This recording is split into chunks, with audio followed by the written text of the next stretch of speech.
The day my mother walked away and never came back.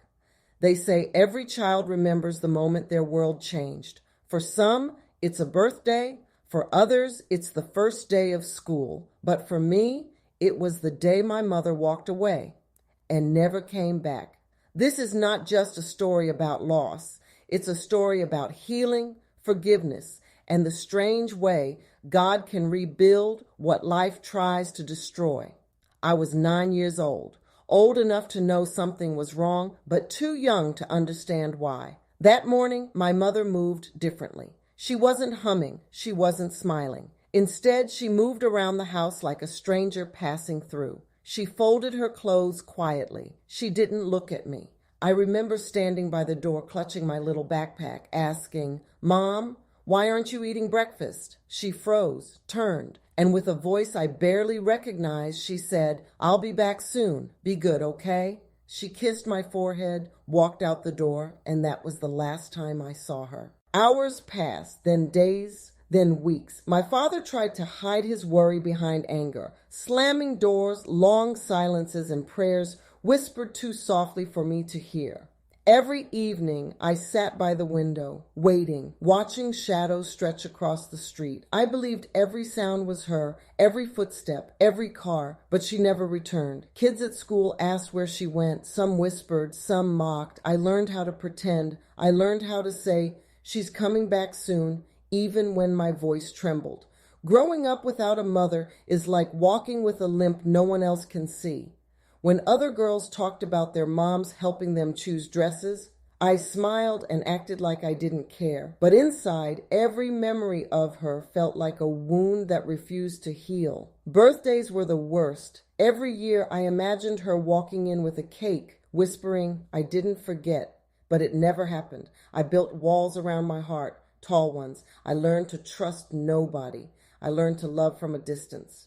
Because I believed that anyone who got close would eventually leave too. As I grew older, love became complicated. I pushed people away before they could reach me. I made jokes about abandonment so no one would see the pain underneath. And worst of all, I was angry at God. Why give me a mother if you plan to take her away? Why make me love someone who didn't choose me back? I stopped praying for a long time. Pain can silence your faith, but it can never silence God. I was 27 when I got the call.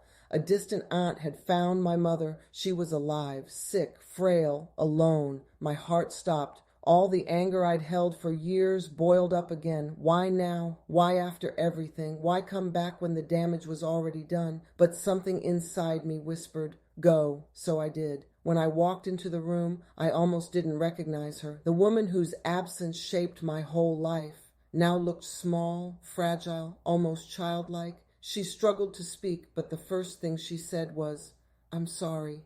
Not excuses, not explanations, just sorrow. Tears fell down her cheeks. She told me everything. She left because she felt unworthy.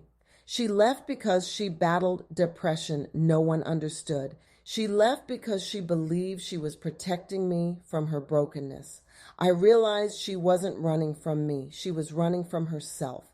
Forgiveness is not instant. It's not always warm. It's not always beautiful. Sometimes forgiveness feels like bleeding. But in that room, for the first time in years, my heart softened. I took her hand and I said, "I forgive you." She wept, and I realized healing doesn't erase the past. It transforms it. My mother passed away months later, but this time she didn't leave by choice. She left with peace, and she left knowing I no longer carried hatred in my heart. God didn't give me back the childhood I lost, but He gave me a new ending, a softer one, a healed one, and that was enough. If your mother left you, hurt you, or failed you, please hear this. Her absence does not define your worth. Her choices do not determine your destiny.